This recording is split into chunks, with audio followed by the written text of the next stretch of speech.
Picture this: a streak of fire splitting the darkness, a shimmering tail painting the heavens with ghostly light. Thousands of years ago, when a comet blazed across the night sky, it wasn't just a celestial spectacle, it was a message. A warning, a divine sign that sent kings trembling and civilizations scrambling to decipher its meaning. To the ancient world, these wandering stars weren't just icy rocks from the depths of space, they were omens of war, harbingers of plague, even messengers of the gods themselves. And tonight, we're diving deep into 30 of the most bizarre, chilling, and utterly fascinating accounts of comets from history, stories that will make you see these cosmic snowballs in a whole new light.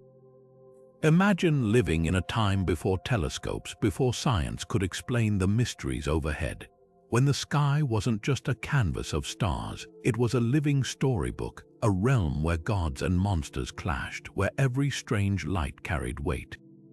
For our ancestors, a comet wasn't just a curiosity, it was an event that could topple empires. The Romans saw them as swords hanging over the city, a sign of divine wrath. The Chinese recorded them as broom stars, sweeping away the old to make way for the new. And in the Americas, indigenous cultures wove them into prophecies, tales of world-ending fire and rebirth. These weren't just fleeting sights, they were moments that shaped history. So what did ancient civilizations truly believe about these celestial visitors? Why did a single comet spark panic in the streets of Constantinople or send Babylonian priests into frenzied rituals? From the eerie, long-haired star that foretold the death of Julius Caesar to the legendary comet that supposedly marked the birth of a messiah, this journey will uncover the myths, the fears, and the astonishing truths behind history's most infamous comets. Some of these stories will shock you, others might send a chill down your spine. But one thing's for certain: by the time we're done, you'll never look at the night sky the same way again. So let's step into the past, where the heavens spoke and the world listened. The oldest surviving record of a comet's appearance takes us back to ancient Babylon, where a scribe pressed shaky lines into wet clay nearly 2,200 years ago. That tablet, now cracked with age but still legible, describes a strange visitor in the night sky, a hairy star with a tail like tangled threads of fire. To modern eyes, it's a scientific curiosity, but to the Babylonians in the year 164 before the Common Era, this was no mere astronomical event. The moment that glowing streak appeared, the royal court erupted in chaos. King Samsu-Iluna's priests scrambled to their star charts, their voices trembling as they read the signs. The message was unmistakable: the gods were furious, and the kingdom stood on the brink of disaster. The tablet's cuneiform script, once deciphered, reveals chilling details. The comet didn't just shine, it bristled like the quills of an angry boar. Its tail splitting into multiple strands, a sight so unnatural it sent seers into hours of frantic divination. Liver readings, the practice of inspecting animal entrails for omens, confirmed their worst fears. The hairy star was a herald of bloodshed, a celestial scream warning of rebellion and the king's impending doom. And history proved them right. Within months, Samsu-Iluna faced revolts across his empire, his grip on power unraveling like the comet's fraying tail. Babylon never fully recovered, and the once great king faded into obscurity, his fate sealed by a flicker of light in the heavens. What's truly fascinating isn't just the prediction, it's the sheer precision of the record itself. The Babylonians didn't just note the comet's passing, they logged its position, duration, even the exact angle of its tail. This wasn't superstition, it was an early form of science, a meticulous effort to decode the universe's patterns. Yet woven into those observations was an unshakable belief: the sky was alive with meaning, and every anomaly carried a message. That same hairy star might have been Halley's comet on an earlier pass, or perhaps another icy wanderer lost to time. But for a brief, terrifying moment, it wasn't just a ball of ice and dust, it was the finger of destiny, etching its warning into the clay tablets of history. While the Babylonians saw comets as divine messengers, the ancient Greeks took a different approach, one that would shackle scientific understanding for centuries. Aristotle, the great philosopher whose ideas shaped Western thought, dismissed the notion that comets were celestial objects at all. In his work Meteorology, written around 350 years before the Common Era, he proposed something far more poetic and utterly wrong. Comets, he declared, weren't distant travelers from the cosmos. They were fiery exhalations, gases rising from the Earth itself, igniting in the upper air like a dragon's breath catching flame. According to Aristotle, the dry, warm winds of the Earth's surface would sometimes rise and mix with the cold, damp layers above. When these opposing forces clashed, the friction would spark a combustion, what he called a flame burning in the high atmosphere. This explained their sudden, unpredictable appearances and their eerie, shifting tails.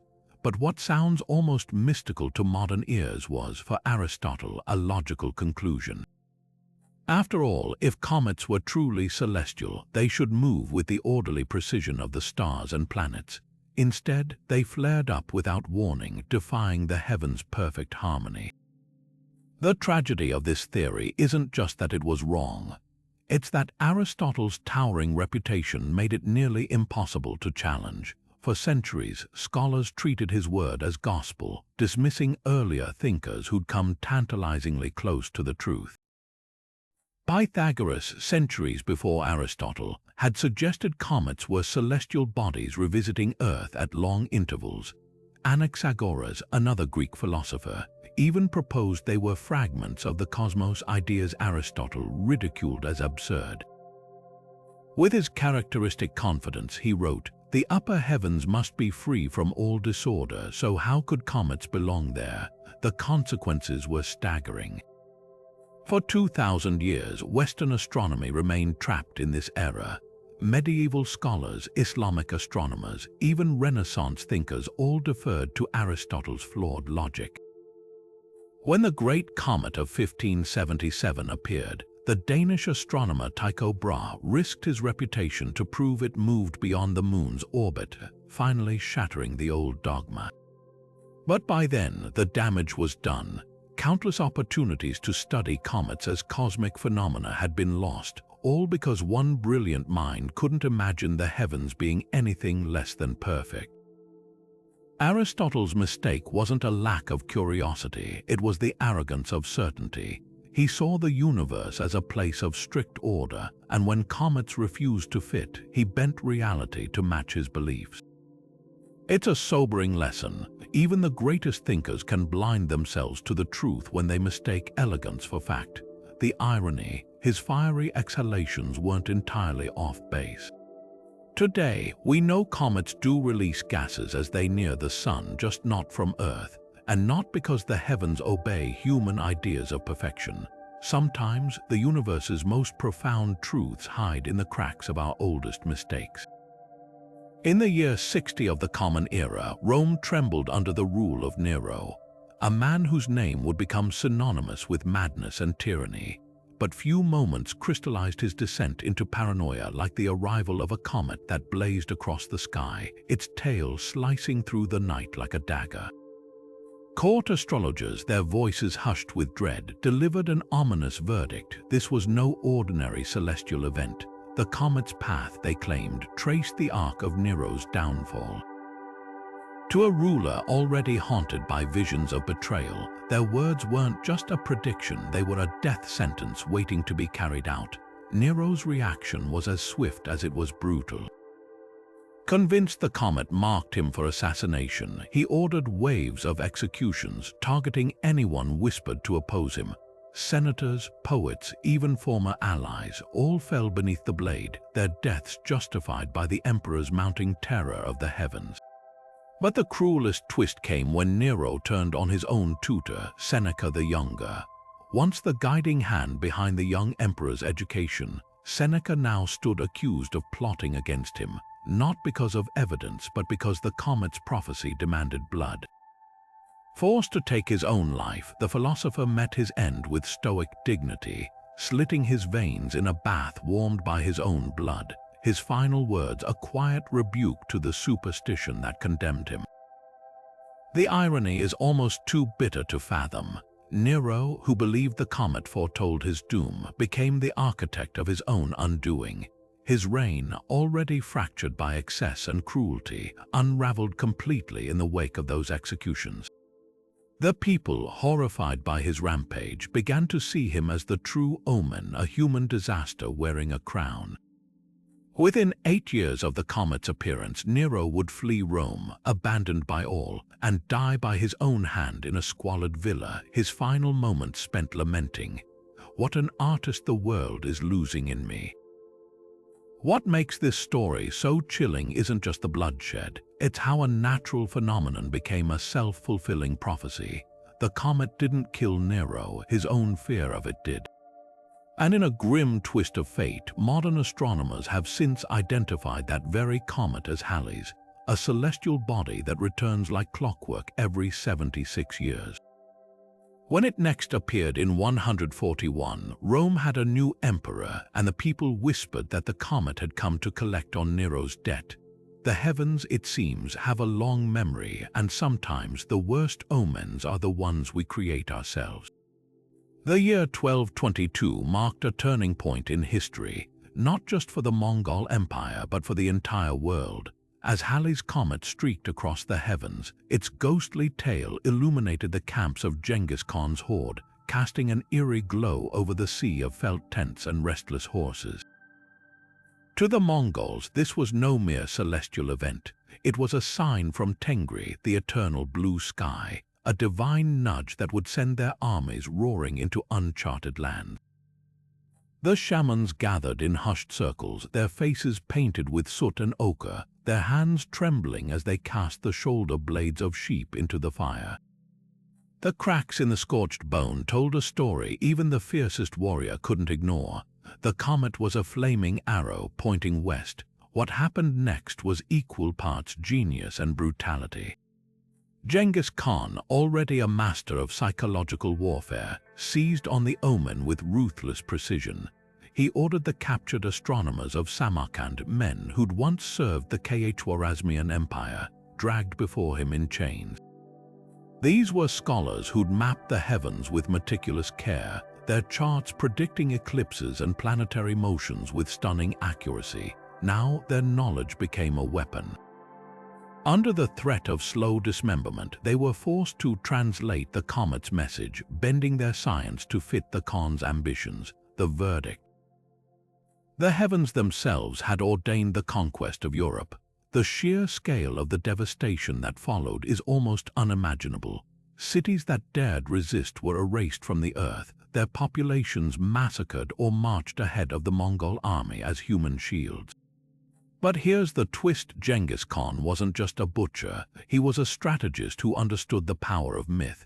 By tying his campaign to the comet, he turned his warriors into instruments of divine will. Their enemies didn't just face mortal foes, they faced the wrath of the cosmos. When the Mongols stormed through Russia and into Hungary, survivors whispered that the comet had herded them like a celestial sheepdog, its tail lashing the steppes into a frenzy.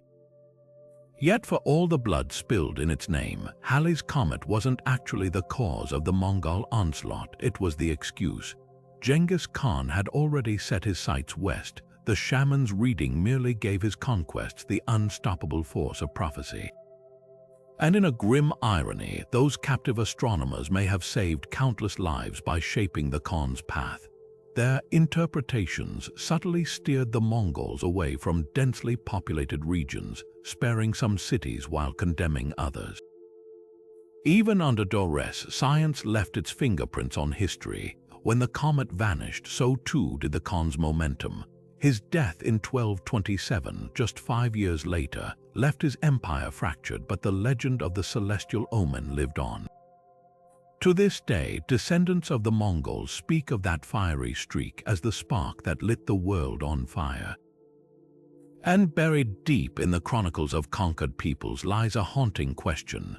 What if the astronomers had refused to read the stars? Would history have bent differently? Or was the comet always just a mirror for the ambitions of men? One thing's certain: when the heavens speak, even the mightiest warlock listens. And sometimes the most terrifying prophecies are the ones we choose to believe. Constantinople in the year 565 was a city balancing on a knife's edge. The grand capital of the Byzantine Empire still glittered with marble and gold, but beneath its opulent surface, fear festered. Justinian's reign, once celebrated for its conquests and legal reforms, now teetered under the weight of famine, war, and whispers of divine displeasure. Then, without warning, the heavens seemed to confirm the people's darkest suspicions. A comet erupted in the night sky, its tail writhing like a serpent made of smoke and fire.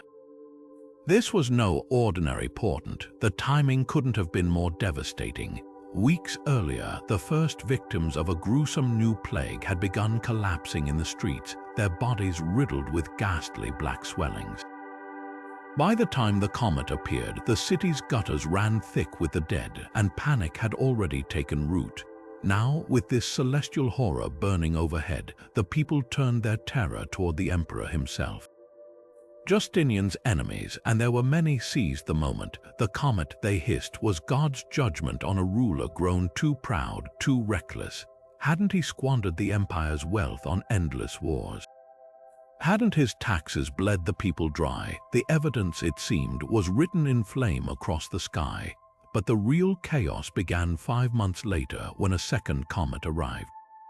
This one burned brighter, lingered longer, and carried a message far more dangerous than the first. In the shadow of the Hagia Sophia, a firebrand priest named John of Ephesus climbed onto a wine crate, his voice raw with apocalyptic fervor. "See how the sky splits open," he roared to the gathered masses. "This is no plague warning, this is the empire's funeral pyre." His words struck like a spark to tinder. Mobs surged through the streets, looting granaries, torching the homes of Justinian's officials, even stoning soldiers who dared intervene. The city that had stood as Christendom's gleaming fortress now resembled the hell its preachers so often warned of. Justinian's response was as pragmatic as it was ruthless. He ordered the arrest of John and a dozen other rabble-rousers, their tongues cut out to silence their prophecies.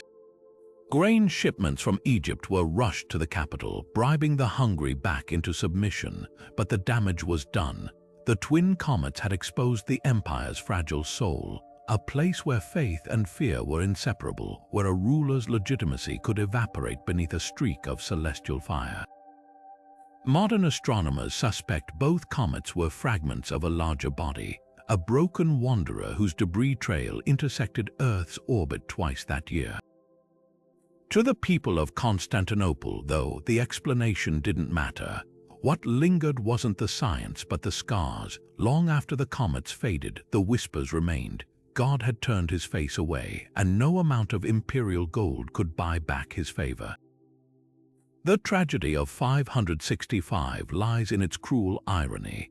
Justinian survived the plagues, the riots, even the comets themselves, but his dream of a restored Roman Empire died with them. The celestial twins hadn't just predicted disaster, they'd become a self-fulfilling prophecy, unraveling the social fabric faster than any invader could. And in the ashes of that panic, an unsettling truth emerged. Sometimes the most destructive force isn't the comet streaking through the heavens, but the fear it ignites in the hearts of those watching below. Deep in the humid jungles of the Yucatan, where howler monkeys screamed from the canopy and jaguars prowled the twilight, the Maya built temples not just to gods, but to time itself. Their astronomers, peering through the smoke of burnt copal incense, saw comets not as random wanderers, but as the fiery breath of Tezcatlipoca, the smoking mirror. This wasn't mere mythology. It was a sophisticated cosmic worldview, meticulously recorded in the Dresden Codex, one of only 4 surviving Maya books from before the Spanish conquest. Crack open its bark paper pages today, and you'll find something astonishing: charts so precise they could predict comet appearances centuries in advance. The Maya didn't just observe these celestial events. They calculated their cycles with mathematical brilliance, using a base 20 numbering system and the concept of zero long before Europe embraced it. One particular page shows a sequence of numbers 11, 960, 6920, each corresponding to intervals between recorded comets. Modern astronomers have verified these as accurate orbital periods for known comets like Halley's. These weren't random scratches, they were equations written in a language of dots and bars that whispered secrets of the cosmos. But here's where it gets darker. The Maya didn't track comets out of scientific curiosity alone. To them, each flaming visitor was Tezcatlipoca himself, the trickster god who reveled in chaos, war, and royal downfalls. When a comet appeared, scribes would rush to document its path, comparing it to ancient prophecies. If it crossed certain constellations or lingered too long over a city, the message was clear: the gods demanded blood. Kings, desperate to prove their divine mandate, would launch wars not for land or wealth, but to fulfill what they believed was celestial destiny. Take the infamous Star War of 562, a conflict that raged between the great cities of Tikal and Calakmul. Just weeks before the first attack, a comet burned bright over the Patane Basin, its tail forming what the Dresden Codex calls the god's obsidian knife. Tikal's ruler, Wakchan Kayawil, seized on the omen, declaring his campaign a holy duty. His armies marched under banners embroidered with the smoking mirror's likeness, convinced their victory was written in the stars. The war dragged on for decades, collapsing alliances and rewriting the political map of the Maya world, all sparked by a cosmic event the king's advisors had likely predicted years in advance. The chilling genius of this system lay in its flexibility. Comets could mean whatever the powerful needed them to mean. Drought, Tezcatlipoca demanded more sacrifices. A rival's sudden illness, the comet had marked him for death. Even the collapse of entire cities like Palenque or Capon was blamed on misread celestial signs rather than the real culprits: overpopulation, deforestation, or failed crops. By the time Spanish conquistadors arrived in the 1600s, the Maya had turned comet prophecies into a self-sustaining cycle of war and renewal, where rulers weren't just interpreting the gods, they were rewriting their will with every battle. Yet amid all this manipulation, the science remained startlingly pure. Modern researchers using infrared spectroscopy have confirmed that Maya comet observations in the Dresden Codex match real astronomical events down to the month of their appearance. In a civilization without telescopes, where priests charted the sky from stone observatories like the Caracol at Chichen Itza, this precision borders on miraculous. It forces us to ask, were the Maya prophets or mathematicians? The answer, perhaps, is both. They understood comets as natural phenomena long before Europe did, yet chose to wield that knowledge not for enlightenment but for power. Today, as archaeologists painstakingly piece together more fragments of the Dresden Codex, a pattern emerges. One where rulers didn't just react to comets but anticipated them, timing their wars and sacrifices like a macabre celestial ballet. The smoking mirror, it seems, was more than a god. It was the ultimate political tool, a divine mandate written in fire across the night sky. And in the ruins of Maya cities, where stelae still stand carved with dates of long-forgotten star wars, we find a warning as old as the stars themselves. When mortals claim to speak for the heavens, the blood never stops flowing. The winter of 814 was bitter enough to crack stone, and as the monks of Auchan Abbey huddled around their sputtering candles, their breath fogging the icy air, they whispered of two deaths, one earthly, one celestial. Charlemagne, the great unifier of Europe, had drawn his last breath in January, his empire fracturing even before his body grew cold. Then, in the brittle stillness of February, a new horror appeared, a comet, its pale tail streaking across the black sky like a wound. To the learned chroniclers at court, this was no mere coincidence. Einhard, Charlemagne's biographer, recorded it solemnly. the emperor's soul, too vast for mortal confines, had taken flame and ascended to heaven in a chariot of cosmic fire. A fitting end for a man who'd styled himself as God's chosen ruler. But in the mud and thatch villages beyond Ochen's walls, where hunger gnawed at bellies and superstition clung like damp wool, the comet told a different story. Peasants who'd never seen Charlemagne's face saw only omens in that eerie glow. Old women crossed themselves with shaking hands, recalling tales of the plague comet of 684, when whole families had perished coughing blood. The comet's path, they noted with dread, mirrored the direction of the spring winds, the same winds that would soon carry the stench of rotting crops from the east. By March, when the first feverish children began dying in Frisian fishing villages, the link seemed undeniable. God wasn't escorting an emperor to paradise, he was sending pestilence to punish the living. This stark duality reveals medieval Europe's fractured psyche. In the halls of power, comets served as political theater, their meanings carefully curated to reinforce authority. Charlemagne's heirs, desperate to legitimize their shaky claims, amplified Einhard's celestial narrative, commissioning illuminated manuscripts that showed the comet as a divine coronation. Yet for the powerless, comets were agents of chaos, indifferent to human hierarchies. A 6th century peasant's fear of plague-bearing stars wasn't ignorance, it was lived experience. The Justinian plague still echoed in collective memory, its survivors passing down stories of how the sky had burned before the dying began. What makes this particular comet haunting isn't just the conflicting interpretations, it's how both proved tragically right. Modern analysis of tree rings and ice cores confirms 814 as the start of a volcanic winter, likely caused by an eruption in Iceland. The resulting crop failures did indeed bring famine, then disease. Charlemagne's empire, already strained by succession disputes, collapsed into civil war within a generation. In the end, the comet wasn't just a symbol of his passing, it was the funeral pyre of his life's work, the heavens themselves mocking the vanity of human ambition. And perhaps that's the darkest lesson hidden in this tale. Whether seen as a soul's ascent or a death omen, the comet revealed a truth medieval people understood all too well. No king, no matter how mighty, could outshine the indifferent vastness of the cosmos. The same sky that crowned Charlemagne in celestial glory also whispered to the starving masses that their suffering meant nothing to the universe. Centuries later, when Halley's comet returned in 989, another Frankish chronicler would write with weary irony, "The stars care not for our quarrels, they simply burn and watch and wait."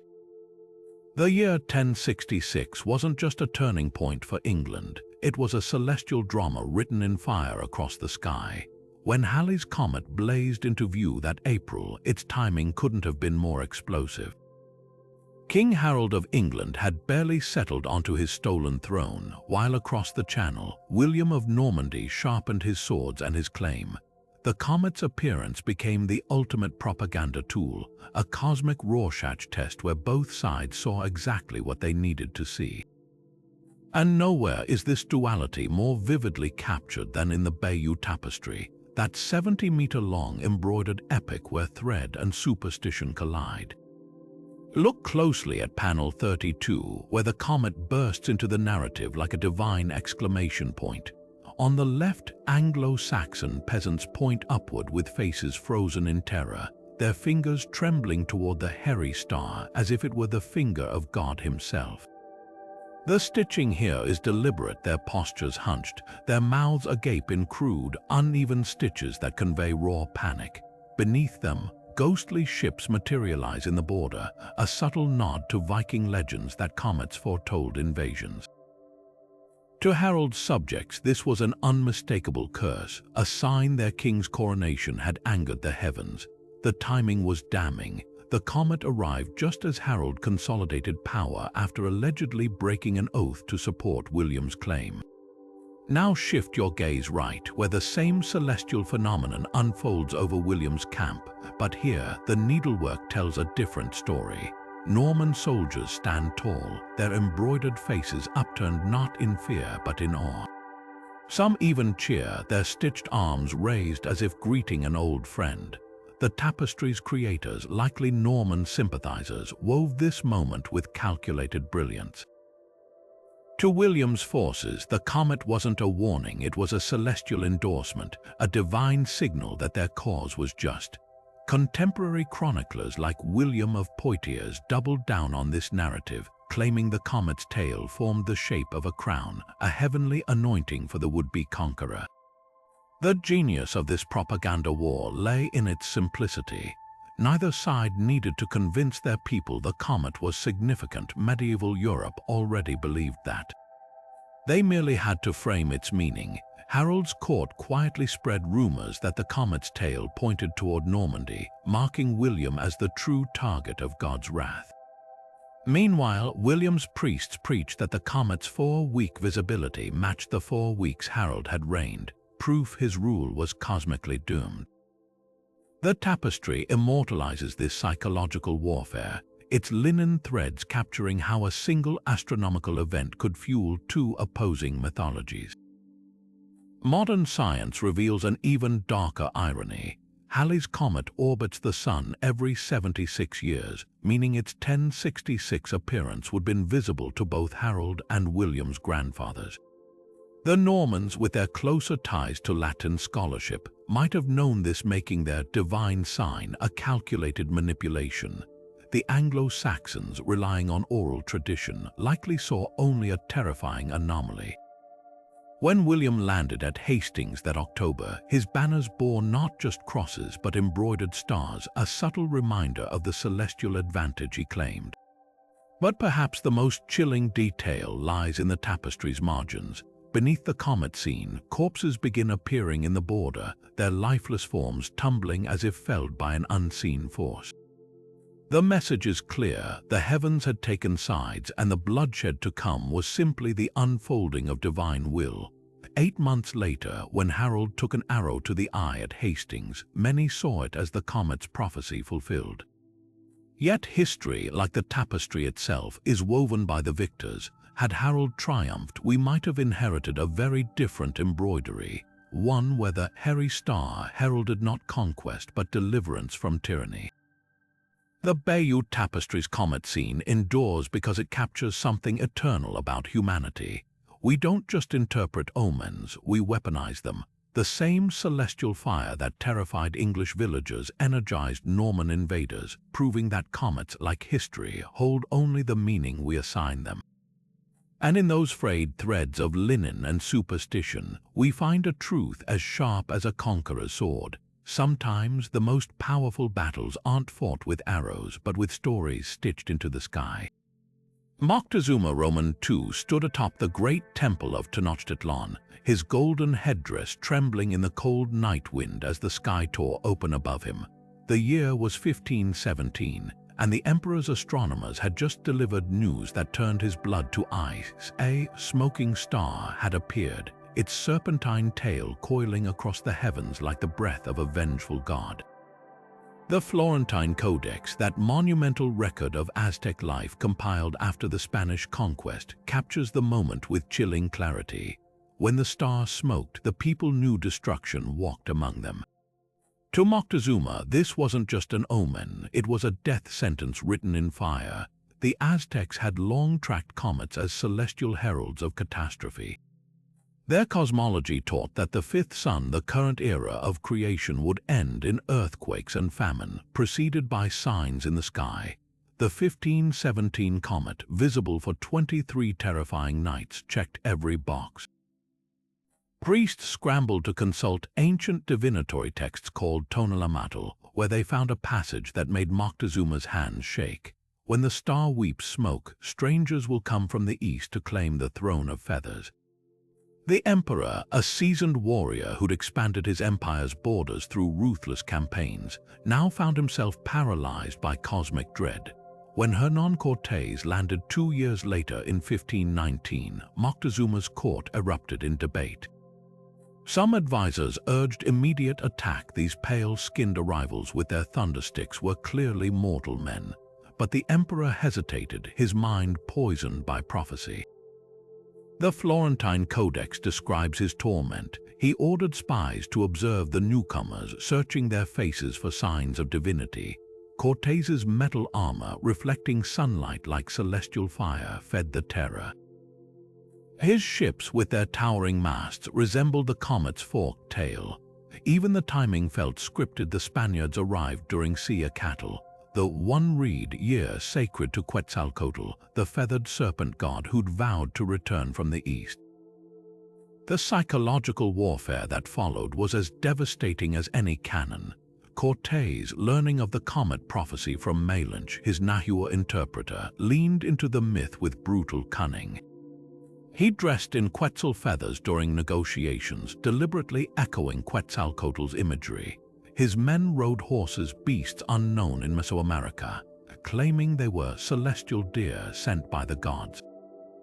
With each passing day, Moctezuma's certainty crumbled, his once unshakable will eroded by the lingering shadow of that smoking star. By the time he allowed the Spanish into Tenochtitlan as guests, the empire's fate was sealed.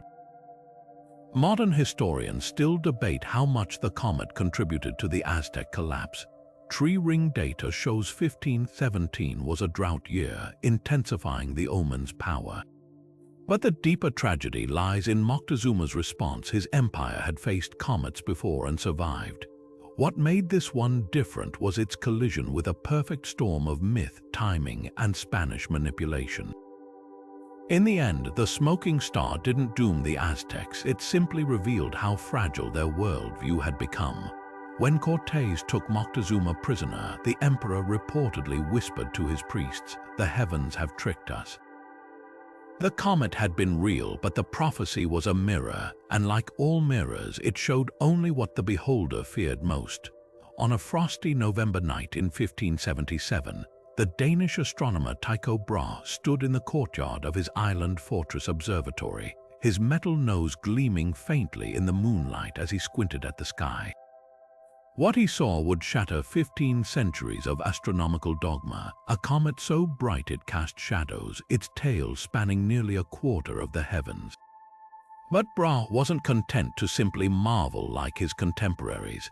As Europe erupted in panic, preachers declaring the end times, peasants hoarding food, he turned his revolutionary brass quadrant toward the visitor, determined to measure its position with unprecedented precision.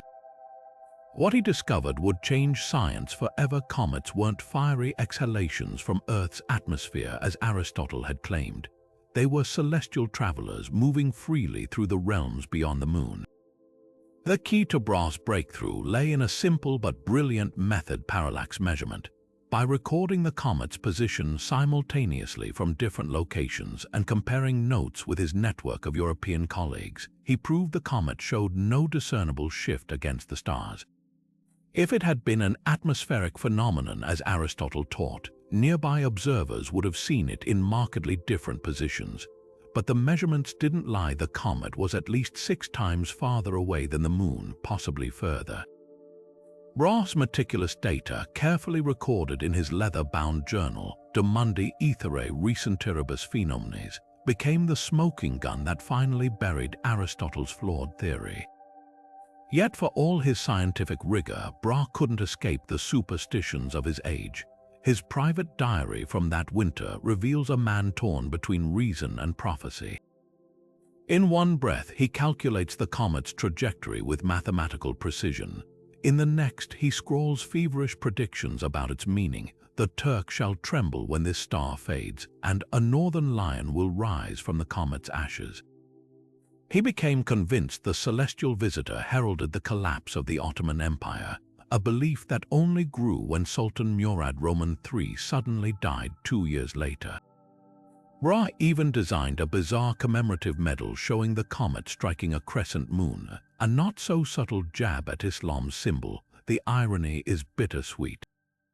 Here was a man who'd unlocked one of astronomy's greatest secrets, yet still saw the cosmos through a medieval lens. His observatory at Uraniborg, with its cutting-edge instruments and painstakingly calibrated sightlines, represented the future of science. But his belief in astrology and celestial omens remained firmly rooted in the past.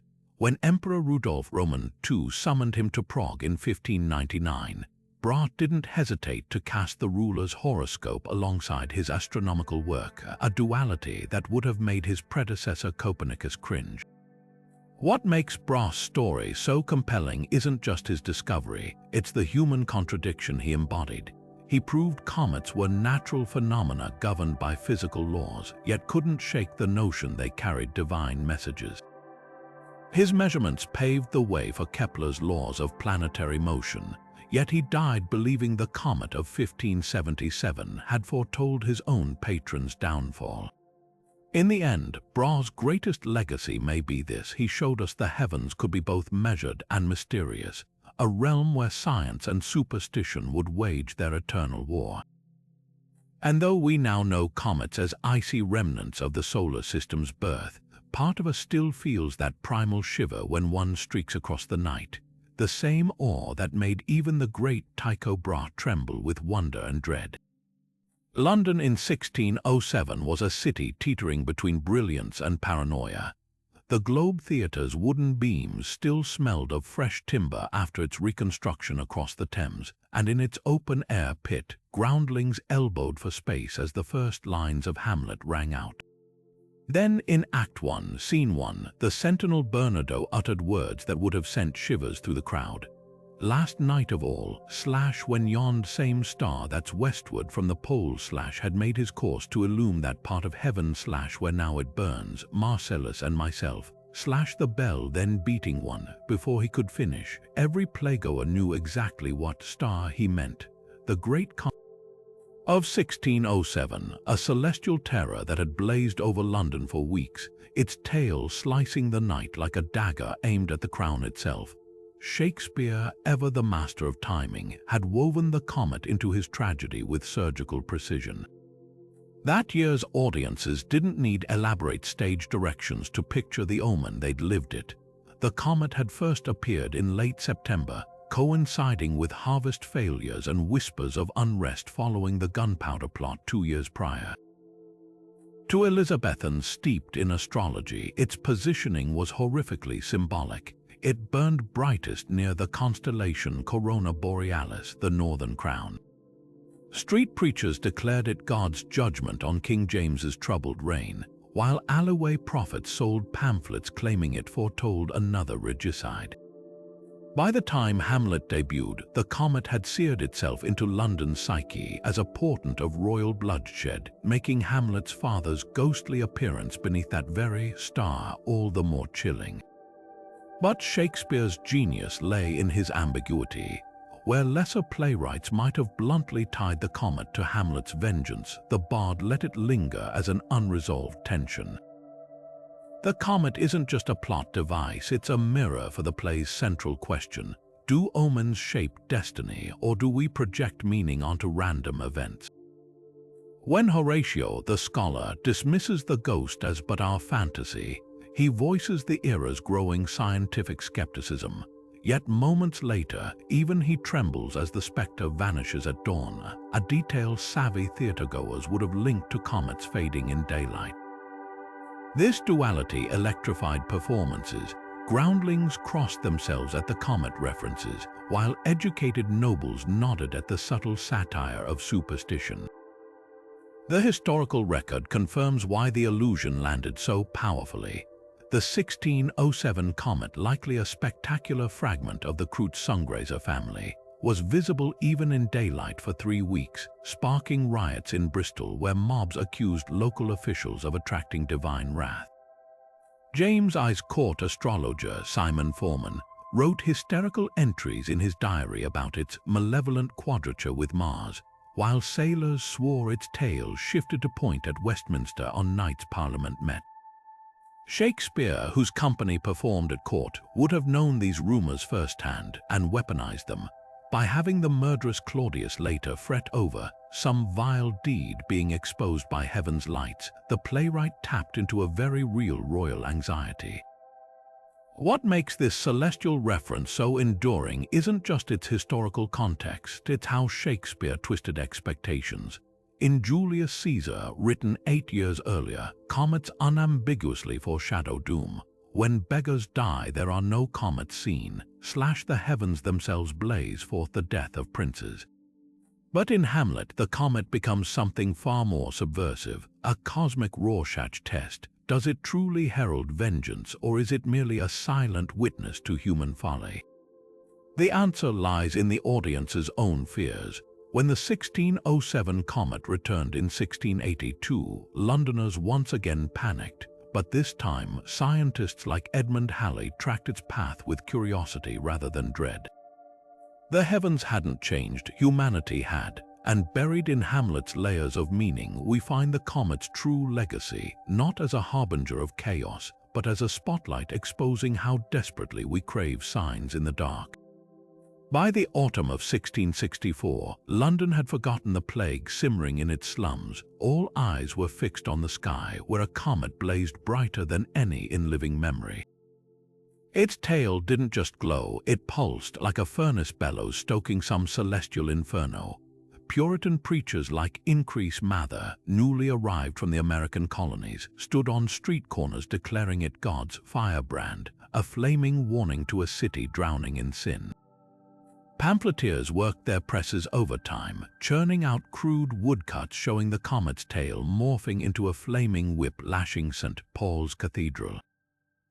One particularly vicious broadsheet claimed the celestial visitor was Cromwell's ghost, come to punish London for the executed dictator's sins. Never mind that Oliver Cromwell had been dead for 6 years. But the real hysteria took root in the coffee houses. These bustling hubs of gossip and trade, where merchants clinked porcelain cups over news from the Indies, became laboratories for doom. Patrons pored over almanacs like the blazing star's judgment, which mapped the comet's path directly over the city's most sinful districts. The comet, they whispered, had paused longest over the brothels of Southwark, and the playhouses along the Thames proof God was marking his targets. Even rational minds weren't immune. Samuel Pepys, the famed diarist, wrote of a sleepless night watching the comet from his rooftop, his usually pragmatic tone frayed with unease. It moved not as other stars, but with a slow, deliberate malice, as though choosing where to strike. The irony, when the Great Fire finally erupted in September 1666, it began not in a den of vice, but in a mundane bakery on Pudding Lane. Yet the flames' path, devouring 87 churches but sparing the Royal Exchange, only fueled the supernatural rumors. Survivors swore they'd seen the comet's reflection in the inferno's glow, its tail now a river of molten lead flowing through the streets. Mather's sermons reached a fever pitch. Hadn't the fire started on the 2nd anniversary of the comet's first appearance? Didn't the flames follow the exact trajectory prophesied in those coffee house almanacs? What makes this case so chilling isn't the coincidence, it's how quickly the comet narrative overshadowed the fire's real causes. Overcrowded wooden buildings, a crippled water supply, and the mayor's bungled response. Within weeks, London's tragedy had been rewritten as divine retribution, with the comet as its celestial arsonist. The truth, that comets are icy nomads indifferent to human affairs, couldn't compete with a story that gave meaning to the chaos. And in the ashes of that collective delusion, we see a pattern that repeats through history. When disaster strikes, we'd rather blame the heavens than face our own fragility. The fire reshaped London's skyline, but the comet's legend reshaped something deeper, the city's understanding of its place in a universe that might just be watching. The winter of 1680 was bitter in more ways than one across the Atlantic. Isaac Newton hunched over his Cambridge notebooks, tracking a strange comet with obsessive precision. His quill scratched calculations that would later help unravel the laws of gravity. But 7,000 kilometers away in Salem, Massachusetts, another man stared at the same celestial visitor with very different intentions. Cotton Mather, the firebrand Puritan minister, gripped his pulpit as the comet's glow seeped through the meeting-house windows, illuminating his gaunt face.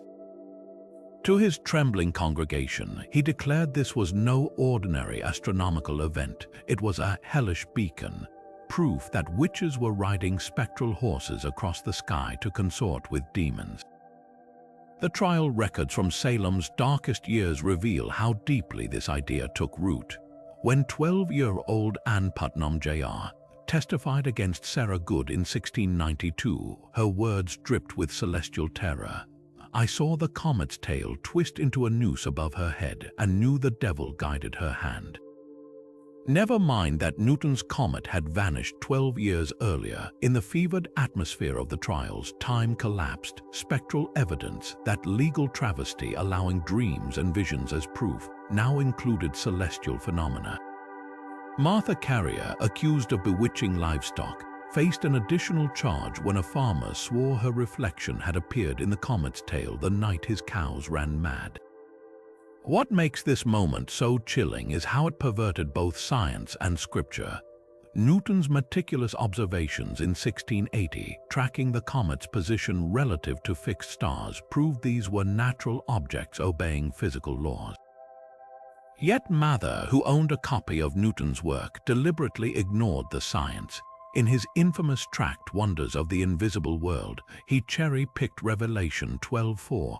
His tale drew the third part of the stars of heaven, to argue comets were literal signs of Satan's war against the faithful. The irony is almost too cruel. Newton's comet, which helped birth the Enlightenment, became a weapon for America's last witch hunt. Even the timing played into the hysteria.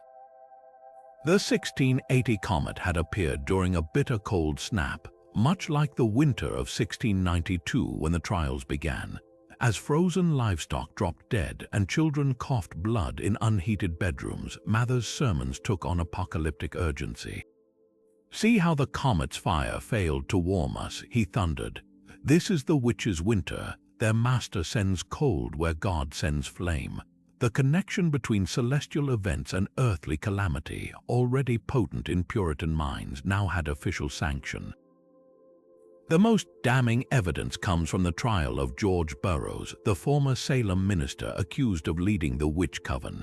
As he stood shackled in the courthouse, a survivor of the bloody King Philip's War testified that during Newton's comet, he'd seen Burroughs converse with shadows that lengthened as the star passed. Never mind that war trauma and starvation could breed hallucinations. In Salem's unraveling logic, the comet became a celestial witness against the accused. When Burroughs recited the Lord's Prayer perfectly at the gallows, something witches supposedly couldn't do, the crowd wavered until someone shouted that the comet's return proved God wanted him hanged anyway. They lynched him within the hour. Newton, secluded in his Cambridge study, likely never knew how his celestial musings were twisted across the ocean. But the tragic legacy of 1680 lingers in the parchment pages of Salem's records, a reminder that when fear eclipses reason, even the purest light of science can be distorted into a torch for burning innocence. The same comet that helped unlock the cosmos' secrets also illuminated humanity's darkest superstitions, proving that the line between enlightenment and madness is thinner than a streak of light across the night sky. The spring of 1472 had been unusually dry in Beijing, the dust clinging to the silk robes of court astronomers as they crowded onto the Imperial Observatory's marble platform.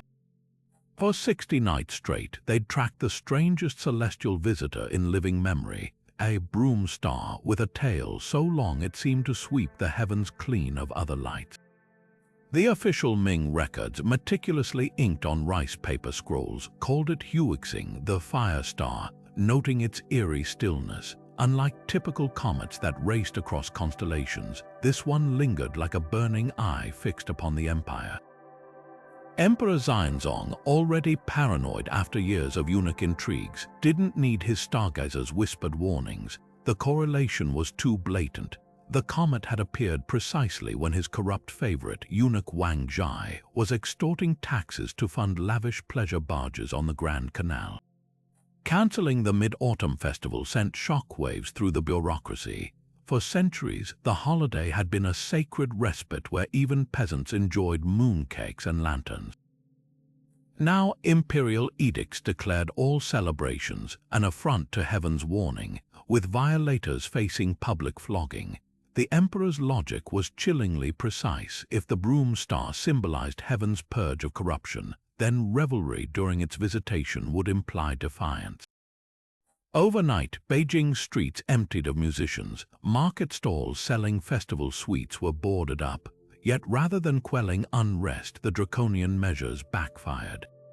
Frustrated scholars began circulating clandestine poems comparing the emperor to the doomed last ruler of Shang dynasty, who ignored a comet's warning before his kingdom fell. The comet's slow fade in July brought no relief. Court physicians recorded Xianzong's descent into madness. He ordered astrologers chained to their observation posts until they rectified the heavens, and reportedly stabbed at the air with his sword, screaming that the broom star's tail had transformed into accusing fingers. When assassins slipped into his bedchamber that September, their daggers found a man already half dead from terror. The official chronicle discreetly noted his passing as divine fatigue, but surviving eunuch diaries tell a grimmer tale. The killers allegedly pinned a scrap of astronomical parchment to his chest, its edges charred as if touched by celestial fire. Inked upon it was a single phrase from the Confucian classics: "He who mistakes the mirror of heaven for his own reflection reaps the whirlwind." Modern astronomers studying Ming records have identified the 1472 visitor as Comet C 1471 Y1, a non-periodic comet that may have originated in the Oort cloud. Its unprecedented 60-day visibility resulted from a rare orbital alignment that kept it near Earth while its tail reflected sunlight perfectly toward us. But to the Ming court, such scientific explanations would have been heresy. The broom star's true legacy lies in how it became a political weapon. Within a year of Xianzong's death, reformers used the comet's memory to justify purging Wang Zhai's faction, their edicts littered with phrases like "sweeping clean as the heavens decreed." Even today, Chinese idioms about broom star politics evoke sudden, violent overhauls of power. The irony that record-breaking comet wasn't punishing corruption, it was simply ice and dust indifferent to human affairs. Yet in its ghostly light, an empire saw its own reflection, and the terror of that recognition reshaped history. In 1456, as Halley's comet blazed across European skies, Pope Calixtus III did something no pontiff had done before. He declared holy war on the heavens. From the Vatican's candlelit chambers, a papal bull thundered across Christendom. All churches must ring their bells at noon and midnight, not to call the faithful to prayer, but to exorcise the demon in the sky. This wasn't mere symbolism, it was a full-scale spiritual counterattack. Calixtus, a Spanish-born reformer already battling Ottoman advances in Hungary, saw the comet's arrival as Satan's latest assault. Its twisted tail, he claimed, was the serpent of Eden returned, spewing miasma that would poison crops and birth monsters. The rituals that followed would seem comical if they weren't so deadly serious.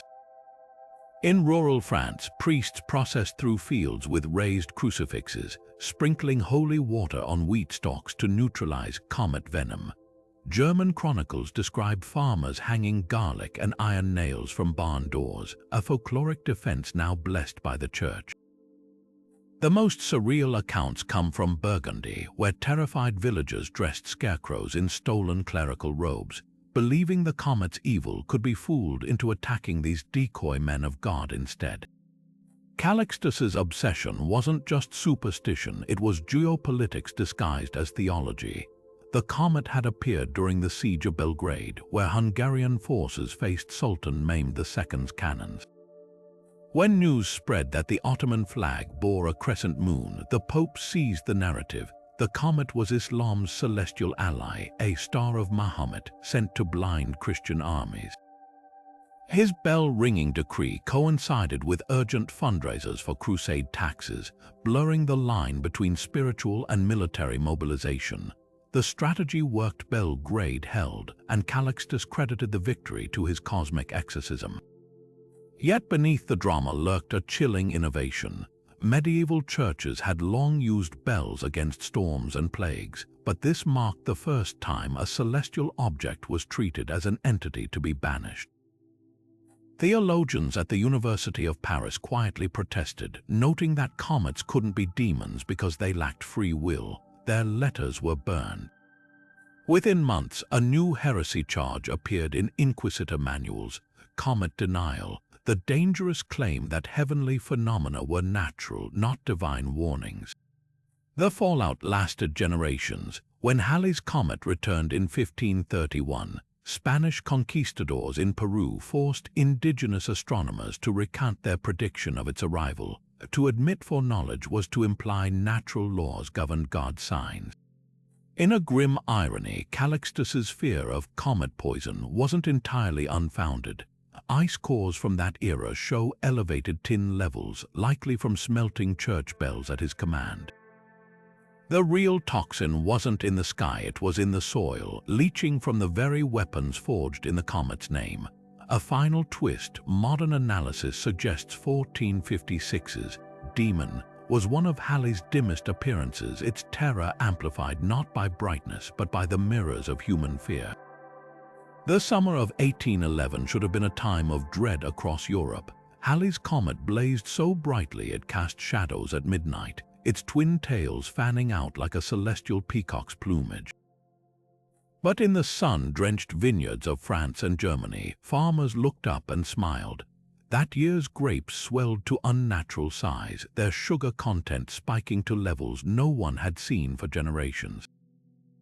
By harvest time, whispers spread through wine country. The comet's light had blessed the vines, infusing the fruit with cosmic energy. What began as peasant superstition soon became a frenzy among the elite. Wealthy merchants emptied their coffers to secure barrels of what they now called vin de la comète, comet wine, convinced it held miraculous properties. Napoleon's army, marching toward Russia with 500,000 men, caught wind of the hysteria. His generals, already struggling to maintain morale in the face of brutal supply shortages, saw an opportunity. Letters from frontline officers reveal how they spun the legend soldiers who drank comet wine before battle, they claimed, had been seen shrugging off bayonet wounds like mosquito bites. Never mind that the vintage wouldn't even be bottled for another 3 years. Desperation transformed rumor into gospel. As the Grand Armée advanced, their foraging parties didn't just pillage food, they ransacked chateau cellars with single-minded obsession, smashing casks marked with anything other than 1811's sacred date. The irony is almost too rich. Modern oenologists now know that year's exceptional harvest owed nothing to celestial intervention. 1811 was part of a volcanic cooling period, with ash from an unnamed eruption filtering sunlight to produce uniquely concentrated grapes. But try telling that to the French cavalrymen who diluted their rations with stolen comet wine before the Battle of Borodino, believing it made their sabers swing faster. Or to the Russian priests who later found abandoned bottles in Napoleon's camps, hastily blessing them as holy relics when the invaders retreated. The comet wine craze reached its absurd peak in Vienna, where a single bottle sold for the price of a merchant's townhouse, a fortune wasted as the buyer died of dysentery before he could uncork it. By the time Halley's comet vanished from view, its earthly legacy was already fermenting into myth. Vineyards that had produced mediocre vintages for decades suddenly discovered forgotten casks of 1811 wine, their authenticity dubious at best. In London, a quack doctor marketed comet elixir made from turnips and food coloring, swearing it cured gout and impotence. But the most enduring impact lay in the cellars of Europe's aristocracy. Even after Waterloo, collectors hoarded what little genuine comet wine remained, passing down bottles like royal jewels. In 1986, when Halley's comet next returned, a Parisian auction house sold one of the last surviving 1811 bottles for over 100,000 francs. Not because it still tasted good. Wine experts confirmed it had turned to vinegar centuries prior, but because humanity still clings to the fantasy that the heavens might bless us with magic. The truth is simpler and perhaps sadder. Comets don't make wine divine, they simply remind us how desperately we want to believe in something greater than ourselves. And sometimes that longing is intoxicating enough on its own. The year 1402 should have been one of fire and blood. Timur the Conqueror, history's most feared warlord after Genghis Khan, had massed his armies on the Syrian frontier, poised to add Damascus to his empire of shattered bones. His rival, the Mamluk Sultan Faraj, rallied every able-bodied soldier from Cairo to Aleppo, digging trenches beneath the scorching June sun. Both sides knew the coming clash would decide the fate of the Islamic world. Then, without warning, the heavens intervened. A comet erupted across the twilight, its tail splitting into jagged forks like a celestial scimitar. Arab chroniclers left vivid accounts of the chaos that followed. Timur's veteran horsemen, men who'd laughed in the face of arrow storms, dropped their weapons to clutch at prayer beads. The Zafarnama, Timur's official biography, records his astronomers whispering that the comet's tail resembled a dragon's tongue, an omen so dire even the Iron Conqueror hesitated. On the Mamluk side, things were no better. Ibn Taghriburdi's chronicles describe soldiers abandoning their posts by the hundreds, convinced the comet's path arcing directly over the battlefield marked the spot where God's wrath would fall first. What happened next defies every expectation of medieval warfare. Instead of clashing, both armies retreated not in orderly fashion but in a panicked rout. Timur's forces, usually disciplined to the point of fanaticism, fled so hastily they left siege engines burning. The Mamluks fared no better, their famed slave soldiers breaking ranks to perform public penitence in Damascus's mosques. For weeks afterward, the no-man's land between the camps lay littered with discarded armor and trampled Qurans, the earth untouched by battle but scarred by fear. Modern astronomers identify this visitor as Comet C 1402 K1, a long-period comet whose orbit tilted at nearly 90 degrees to the ecliptic, explaining its unusually vertical tail. But to 15th-century observers, its geometry held darker meaning. Persian astrologers serving Timur noted it crossed paths with Mars and Antares, the heart of the Scorpion, a combination their charts associated with kings devouring their own sons. The Mamluk scholars, consulting different but equally dire texts, declared it the Najm al-Dajjal, the star of the false messiah, signaling end times. The real tragedy lies in what the comet obscured. Timur's withdrawal wasn't permanent. He returned 2 years later to sack Damascus with apocalyptic fury. Yet those 48 hours in 1402 remain one of history's great what-ifs. Had the comet appeared a week later, the Middle East might have been reshaped by battle rather than butchery. Instead, the heavens gifted both sides a fleeting chance for peace, and in their terror, they mistook mercy for doom. Sometimes the most profound omen isn't the disaster it warns of, but the opportunity it burns away in the watching. The night sky over Kyoto in the year 1106 wasn't just dark, it was ominous. When the comet first appeared, its tail didn't drift lazily like others before it. According to the Hyakurensho, a 12th-century court chronicle, it stabbed downward like a flaming Takai sword plunged into the heart of the capital. The Fujiwara clan, who'd ruled Japan as regents for centuries, didn't need court astronomers to interpret this sign. Their worst fears were already unfolding on Earth: droughts withering rice fields, smallpox ravaging the nobility's silk-lined mansions, and whispers of rebellion bubbling in the provinces. Now the heavens themselves seemed to be unsheathing a blade against them. What makes this moment so chilling is how meticulously it was recorded. Unlike European accounts that generalized comets as vague omens, Japanese scribes created emaki, elaborate illustrated scrolls, that documented the celestial horror in visceral detail.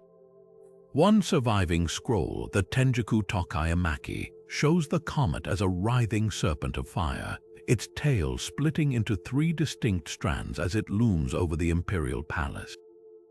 Beneath it, Fujiwara courtiers are depicted in postures of collapse, their elaborate Junaito robes pooling around them like fallen petals. The accompanying text, written in hurried kanji, describes priests from Inryoku-ji temple performing frantic Goma fire rituals, burning Sanskrit sutras in a desperate attempt to cut the heavenly blade strike. The Fujiwara's response reveals a fascinating blend of superstition and political savvy. Clan records reveal they didn't just order exorcisms, they weaponized them.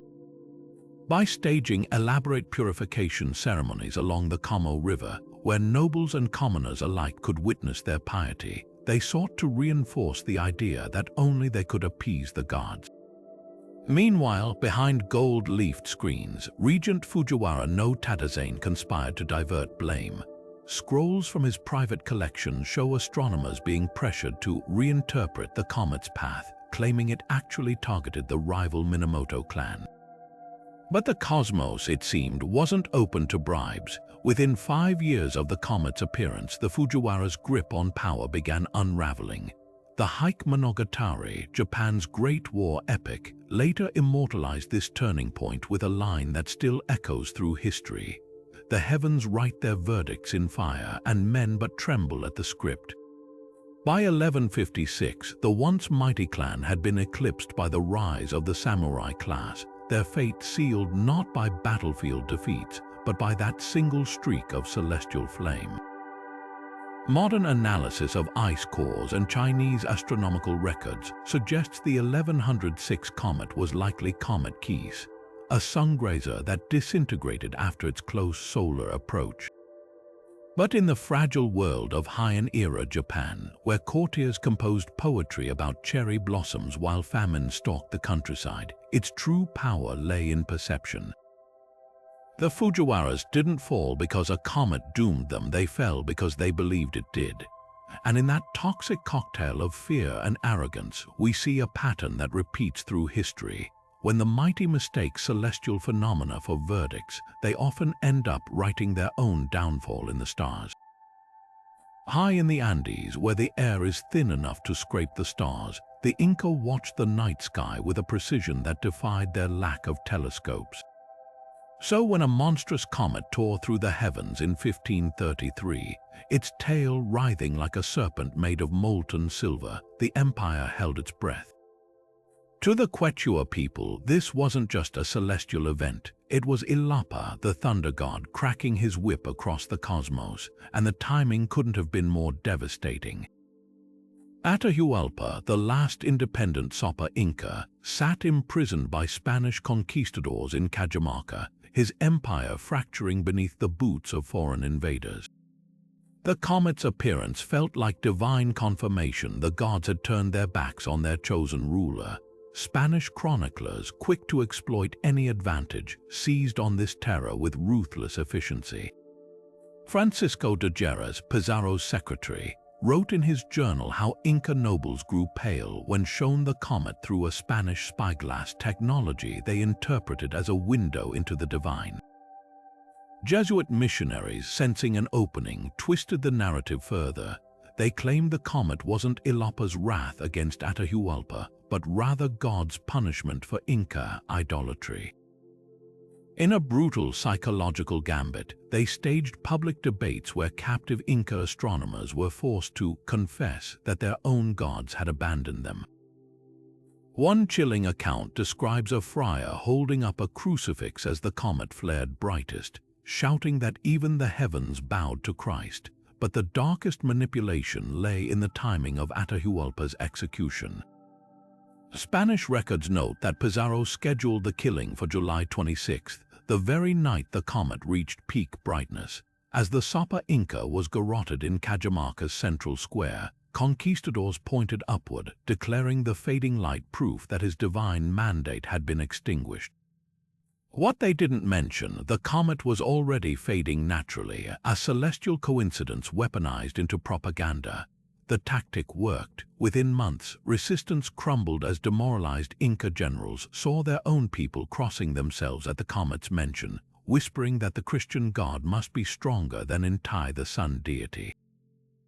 Modern astronomers now identify this visitor as Comet C 1532W1, a non-periodic sungrazer that likely disintegrated after its close solar approach. But in the shattered remnants of the Inca Empire, its legacy was far more sinister. The Spanish didn't just conquer with steel and gunpowder, they waged war on the very cosmos their enemies revered. And in that collision of astronomy and atrocity, we find history's cruelest irony. A civilization that mapped the stars with astonishing accuracy was undone not by ignorance, but by their unshakable faith that the heavens spoke truths worth hearing. In the year 630, as Prophet Muhammad marched toward Mecca with 10,000 followers at his back, the night sky split open with a sight that would echo through centuries. A comet so bright its light rivaled the moon, its tail smearing across the blackness like a brushstroke of divine fire. Bedouin scouts leading the caravan froze in their tracks, their hands tightening around sword hilts as whispers raced through the ranks. Was this a blessing or a curse? The answer would shape not just that pivotal moment, but an entire theological tradition's relationship with the cosmos. Quranic scholars still debate whether Surah 52, verse 44's cryptic reference to a smoking sky describes this very comet. The passage warns disbelievers that even if they see fragments of the sky falling, it wouldn't sway their arrogance. A phrasing some argue mirrors the comet's appearance during Islam's decisive triumph over pagan Mecca. Early Islamic chronicles like Ibn Ishaq's Surat Ras al-Allah capture the scene vividly. As the Muslim army camped at Mar al-Zaran, the comet's light illuminated the valley so intensely that warriors could pick out individual pebbles on the ground. To Muhammad's followers, this wasn't mere coincidence, it was celestial confirmation of their mission. Yet here's where history takes a fascinating turn. Within decades of this event, Islamic astronomy would become the most advanced in the world, with scholars like al-Battani meticulously charting comet orbits while rejecting the very notion of celestial omens. The Muwatta of Imam Malik, compiled just over a century later, explicitly forbids using comets for divination, a stark contrast to contemporary Christian and Zoroastrian traditions. This tension between the comet's potent symbolism in 630 and its subsequent dismissal as superstition reveals Islam's unique balancing act, embracing celestial wonders as signs of Allah's majesty, while fiercely resisting the astrology that dominated neighboring empires. The comet's legacy crystallized during the Abbasid Caliphate, when the Beit al-Hikmah House of Wisdom in Baghdad became a hub of astronomical study.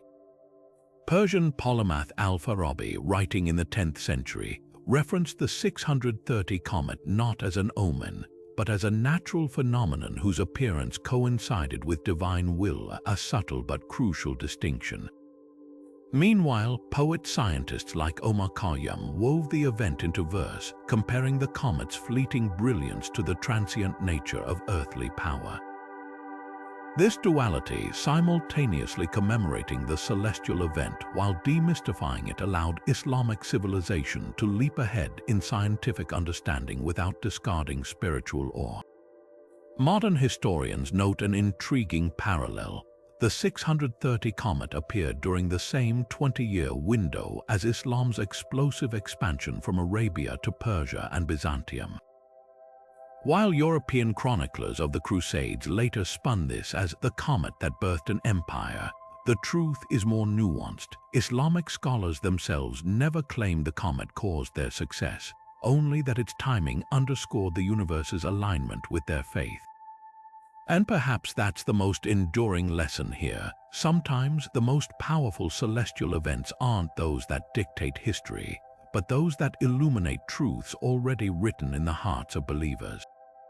The heavens didn't create Islam's rise, they merely bore witness, their silent fire reflecting a revelation that would reshape the world. The Norse didn't just see comets, they heard them. In the sagas, these celestial visitors howled across the sky like Odin's wolves, their spectral tails bristling with the fury of the hunt. Viking skalds called them skyjamas, sky mice, but when one blazed over Greenland in 975, the poets sharpened their metaphors. This was no mere rodent, this was Skurll and Hati, the monstrous wolves destined to chase the sun and moon until Ragnarök. And in the frozen halls of the Viking elite, where reputation was as vital as breath, one man's fate became tangled in the comet's mythic glow, Eric the Red. Eric's story reads like a saga itself, a hot-tempered outlaw exiled first from Norway, then Iceland, each banishment bloodier than the last. But the 975 comet gave his enemies something sharper than swords, divine justification. The Eirik saga rather recounts how his foes gathered beneath the shimmering sky, their voices dripping with mock piety. See how the Allfather's hounds snap at Sol's heels. Chieftain Thorgest hissed to the assembled thing. Even the gods hunger for Eric's exile. Never mind that comets had appeared before without consequence. This one's timing was too perfect, arriving just as Eric stood trial for slaughtering Thorgest's sons over a disputed inheritance. What made this celestial framing so damning was its cultural weight. Norse cosmology held that comets weren't just omens, they were cosmic echoes of earthly events. The Völuspá, a foundational poem of the Poetic Edda, describes the wolves' pursuit as both literal and symbolic, chaos chasing order, darkness hunting light. By linking Eric to Skirl, his accusers didn't just label him a criminal, they cast him as an agent of apocalypse. The Landnámabók grimly notes the result. When the Althing voted for Eric's permanent exile, even former allies raised their hands, fearing the comet's judgment more than his wrath. Modern archaeology reveals the irony beneath the myth. Dendrochronology shows 975 was a year without summer across the North Atlantic, likely caused by volcanic ash veiling the sky. Crops failed, tempers flared, and Eric's violent tendencies made him a convenient scapegoat. The comet, probably a bright fragment of the Kreutzungsgraser family, became a celestial whip to drive him out. But here's where the story twists. Eric's exile birthed Viking legend. Sailing west into unknown waters, he discovered Greenland, founding a settlement whose ruins still whisper his name. The Norse eventually softened their cosmic dread. Later sagas mention Eric spotting the same comet from his Greenland longhouse, its light glinting off his axe as he split timber for winter. Where his enemies saw divine wrath, he claimed a warrior's farewell gift from Odin, a flaming beacon to light his path to new lands. 2 centuries after his death, when Christian scribes recorded the sagas, they kept the comet but erased its pagan symbolism, calling it Stella Crenita, hairy star in Latin script. Yet in Iceland's oral traditions, the truth endured. Sometimes the wolves howling at the sun's heels aren't harbingers of doom, but guides to uncharted shores. Eric's comet embodies the Viking paradox, a people who feared the sky's omens yet dared sail beneath its most terrifying signs. That same celestial wolf that exiled him also illuminated his path to immortality, proving that in Norse eyes, even the gods' warnings could be carved into new destinies with enough courage and a sharp enough axe. The year 1347 dawned under a sky that seemed to crackle with menace. That January, as Petrarch huddled in his study near Padua, his quill scratched across parchment with mounting horror, not at the rumors of a mysterious sickness creeping westward from Crimea, but at the monstrous visitor that had appeared overhead weeks earlier. "I saw God's broom sweeping the firmament," he wrote to his friend Luigi, his usually elegant Latin trembling with dread. Its bristles dripped with celestial filth, as if scouring the very vault of heaven for sinners. To the great humanist, the correlation was undeniable. The comet had come first, then the pestilence. His letters, later collected as the Epistolae de Cometa, would cement this fear into European consciousness for centuries. Comets didn't just predict plagues, they caused them. Yet across the Mediterranean in Cairo, a very different conversation was unfolding. Ibn al-Khatib, Granada's visionary physician-poet, was penning his own treatise on the plague, its pages cool with clinical detachment. While Petrarch saw divine retribution, al-Khatib noted something revolutionary. The Black Death spread followed caravan routes and seaports, not celestial paths. If the comet bore illness, he reasoned, Why did desert nomads untouched by its light perish, while Venetian sailors who beheld it nightly sometimes survived? His colleague Ibn Khatima in Almeria took it further, dissecting plague victims to prove contagion traveled through minute corporeal particles, not celestial miasma. Their findings, buried for centuries in forgotten Arabic manuscripts, represent one of history's great ironies. While Christian Europe cowered beneath imagined heavenly wrath, Muslim scholars were laying foundations for modern epidemiology. The contrast couldn't have been starker. Petrarch's God's broom metaphor wasn't just poetry, it became dogma. Friars preached that the comet's tail had scattered plague seeds like a farmer sowing tainted grain. Processions of flagellants marched through Strasbourg and Cologne, their self-inflicted wounds mirroring the sky's fiery scars. In Avignon, Pope Clement VI commissioned frescoes showing the comet as a flaming sword in the hand of an avenging angel. This wasn't just fear, it was a wholesale rewriting of cosmology where natural phenomena became moral indictments. Meanwhile, in the marble halls of Cairo's Mansouri Hospital, physicians wore herb-stuffed beak masks not to ward off comet influence but to filter foul air. Their detailed case logs tracked infection patterns with a precision that would impress modern epidemiologists. When the comet of 1348 reappeared, a completely different celestial body, they barely noted it, focusing instead on quarantine protocols. Their rejection of astrological medicine wasn't just scientific, it was philosophical. As the Persian polymath Al-Jildaki wrote, "To blame the stars for our ills is to mistake the lantern for the thief." The tragedy lies in what this divergence cost. Petrarch's comet hysteria distracted from practical responses. His beloved Italy would lose half its population. Meanwhile, Mamluk Egypt's relatively lower death toll, estimated at 25% versus Europe's 50%, speaks to the power of evidence over superstition. Yet history remembers the poets, not the physicians. Petrarch's letters were copied and recopied, their lyrical doom echoing through the Renaissance. The Arabic texts molded in neglected libraries until the 19th century. Perhaps the most haunting lesson lies in how both cultures memorialized the catastrophe. European art depicts the comet as a skeletal reaper, its tail a scythe cutting down swaths of humanity.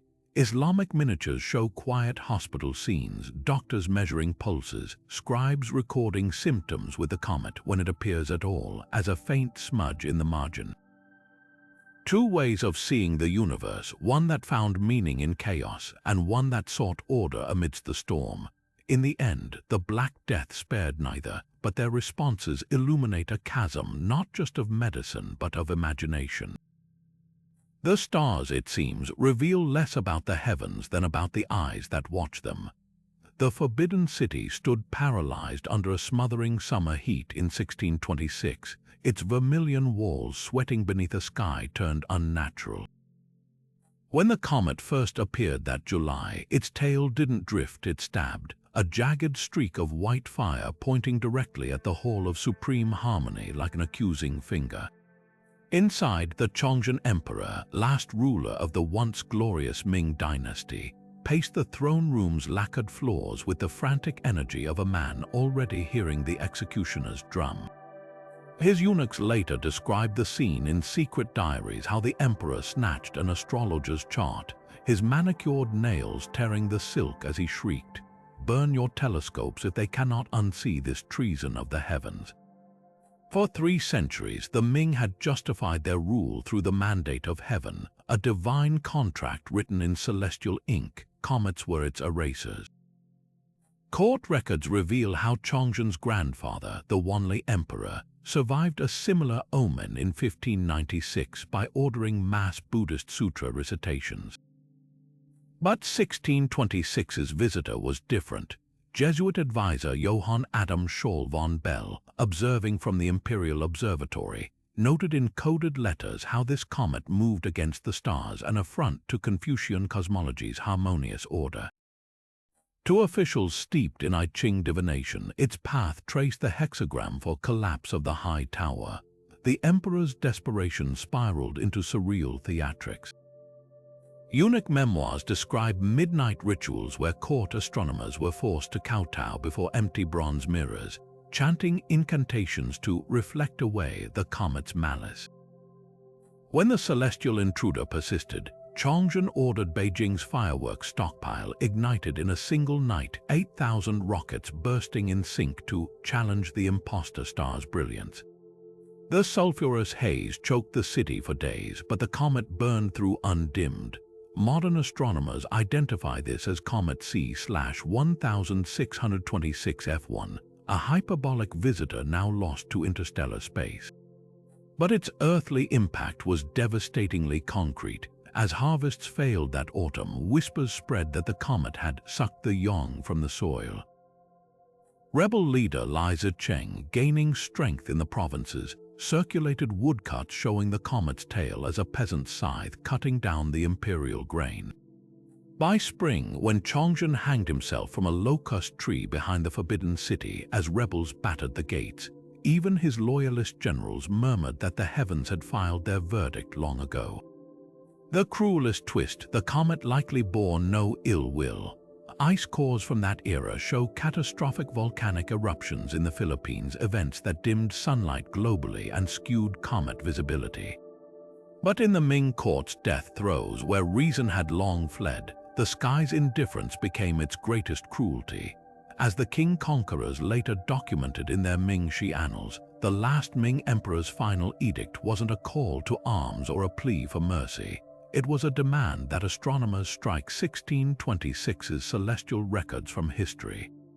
Even in defeat, he understood, dynasties don't fall to rebels or invaders alone, but to the stories people tell about the stars. The James River ran black with fear in the spring of 1618, not from pollution, but from the sheer number of canoes crowding its surface as Powhatan warriors fled inland. Above them, casting ghostly reflections in the choppy water, burned the comet that would spark America's first recorded celestial panic. Captain John Smith, the colony's embattled leader, later wrote in his journals how the apparition first appeared on November 12th. A bloody star with a tail like a smoldering matchcord, its light so intense it pierced the thick pine smoke of Jamestown's furnaces. To English settlers already weakened by famine and surrounded by increasingly hostile tribes, this wasn't just an astronomical event. It was the final verdict on their failing enterprise. But the real terror lay across the river where Powhatan spiritual leaders gathered in urgent council. Smith's records reveal a chilling detail. The comet coincided precisely with the annual Aposu, the spirit moon, when the Powhatan believed the veil between worlds thinned. Weronce's tribal priests who'd previously tolerated the colonists now pointed to the heavens, declaring the English were Manitou, evil spirits whose presence had angered the cosmic balance. Smith, ever the pragmatist, noted with grudging admiration how skillfully the Powhatan wove celestial signs into their diplomacy.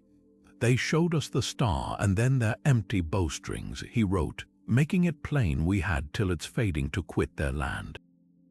Archaeological finds at Jamestown paint an even darker picture.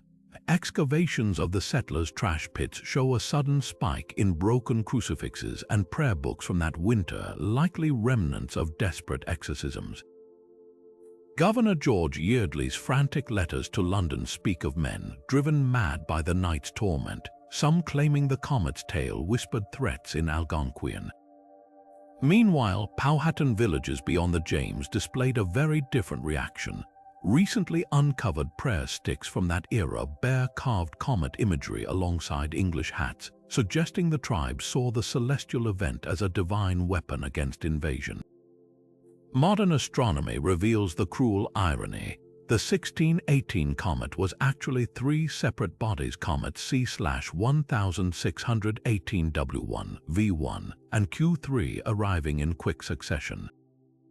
Their overlapping tails created the illusion of one monstrous, lingering visitor. For the Powhatan, whose oral traditions spoke of triple stars heralding great change, this celestial triplet was incontrovertible proof. By spring, when the comets faded and the Jamestown colonists somehow clung to survival, the balance of power had shifted irrevocably. The Powhatan Confederacy, previously divided on how to handle the English, now stood united against them. Smith's journals end with a rare moment of humility. After witnessing how the comets set fire to savage hearts more readily than our matchlocks could, he conceded that sometimes the most devastating weapon isn't gunpowder but a shared story written across the sky. And in those tense months when two cultures stared upward at the same celestial fire, one saw annihilation while the other saw deliverance, a cosmic Rorschach test that would echo through every clash of civilizations to come. England in 1647 was a land already torn apart. Civil war had raged for 5 bloody years, crops rotted in waterlogged fields, and whispers of witchcraft slithered through every smoke-filled tavern. Into this feverish climate came a comet so bright it cast shadows at midnight, its tail twisting like a hanged man's rope across the sky. Most saw it as another omen of doom, but one man saw opportunity. Matthew Hopkins, the self-proclaimed witchfinder general, didn't just observe the celestial visitor, he weaponized it. His pamphlets, inked on cheap paper and stuffed into trembling hands across East Anglia, wove a tale so grotesque it still chills the blood centuries later. Witches, he claimed, were gathering in moonlit fields beneath the comet's glow, filling silver chalices with the blood of unbaptized infants' blood tainted by the celestial fire, which granted them power to summon plagues and blight the land. Hopkins' genius lay in his timing. The comet coincided perfectly with his most brutal campaign, the hunting down of suspected witches in Suffolk and Essex. His so-called evidence relied on cruel theatrics. Accused women were stripped, pricked with needles to find devil's marks, and subjected to sleepless interrogations until delirium bred confession. But now, with the comet overhead, he added a horrifying new twist. Villagers swore they'd seen figures dancing in the woods at night, their silhouettes haloed by the comet's unnatural light. Never mind that these were likely desperate souls foraging for food. Hopkins declared them covens performing infernal baptisms. His star witness, a 12-year-old girl named Mercy Dowding, claimed under torture that the comet's tail was a bridge for demons who slid down its luminous path into the bodies of sleeping women. The terror spread like wildfire. In Manningtree, a midwife was burned after a mob swore her shadow stretched unnaturally long under the comet's glare. In Stowmarket, 3 siblings, all under 14, were hanged when neighbors accused them of collecting comet dew to poison livestock. Hopkins' ledgers, preserved in the Bodleian Library, reveal his cold calculation. Accusations tripled during the comet's 6-week visibility, with over 40 executions in that span alone. What makes this particularly chilling is how he twisted science to suit his horrors. Telescopes had recently revealed comets as celestial objects, not atmospheric phenomena, so Hopkins framed them as hell's own artillery, God's warning that Satan had cosmic allies. Yet the darkest irony lies hidden in parish records. Many, which marks Hopkins identified, were actually flea bites or scars from famine-induced rickets, conditions worsened by the same crop failures he blamed on witchcraft. The comet itself, likely a bright visitor from the Kuiper belt, bore no malice, but in the hands of a man who charged by the head for each witch found, it became the ultimate propaganda tool. When the comet faded in March 1648, so too did Hopkins' reign. With no celestial scapegoat, his accusations grew too outrageous even for a war-weary public. He died in obscurity less than a year later, possibly of tuberculosis, though rumor insists his last words were a plea to douse the light as another comet flared outside his window. In the end, the Witchfinder's comet exposed no witches, only the monstrous lengths humans will go to when they mistake the sky's indifference for divine conspiracy. And buried in Hopkins' own feverish writings, we find the unspoken truth. The real evil wasn't in the stars, but in the lies we tell beneath them. The winter of 1680 crackled with more than just frost, it pulsed with paranoia. When the great comet of that year first split the December sky, its twin tails glowed so fiercely they were visible at noon, painting the heavens with luminous brushstrokes that seemed to spell doom. But unlike earlier eras where comets inspired religious dread, this celestial visitor ignited something new: Europe's first mass media panic. Printers' presses groaned under the weight of broadsheets churned out daily, each more outrageous than the last, transforming a cosmic spectacle into the continent's earliest fake news epidemic.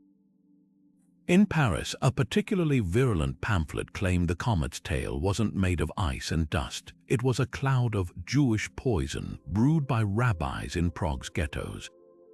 The author, hiding behind the pseudonym Astronomius Veritas, cited fabricated quotes from the Talmud and distorted star charts, proving the comet's path aligned with synagogue rooftops. Never mind that Jewish astronomers like David Gans had been documenting comets for centuries without such hysterics. The lie spread faster than the plague.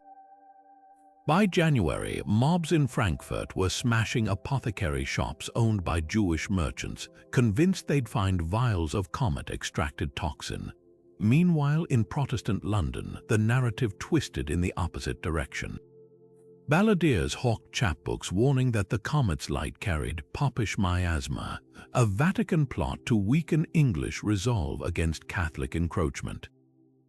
One particularly lurid woodcut showed the Pope himself astride the comet's nucleus, sprinkling holy water laced with arsenic onto unsuspecting believers.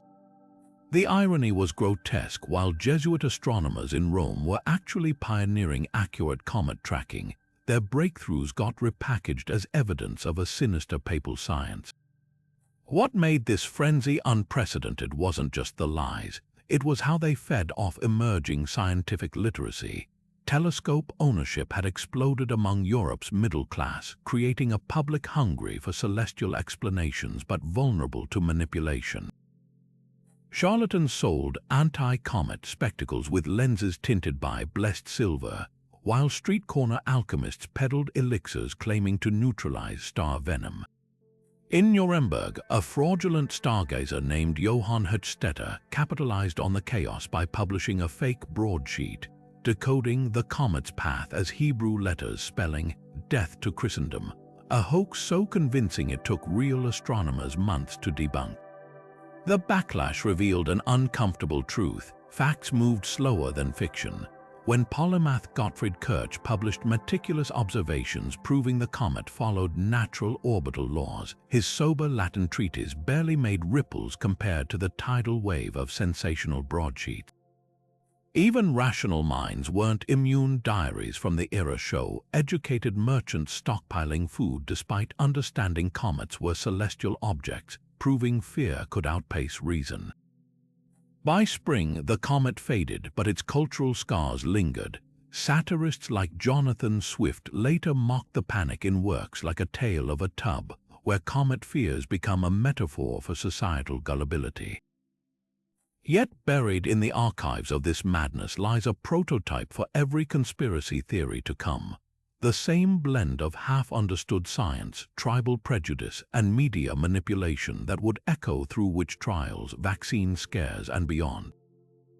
The real poison wasn't in the comet's tail. It was in the human mind's uncanny ability to weave narratives from stardust and paranoia.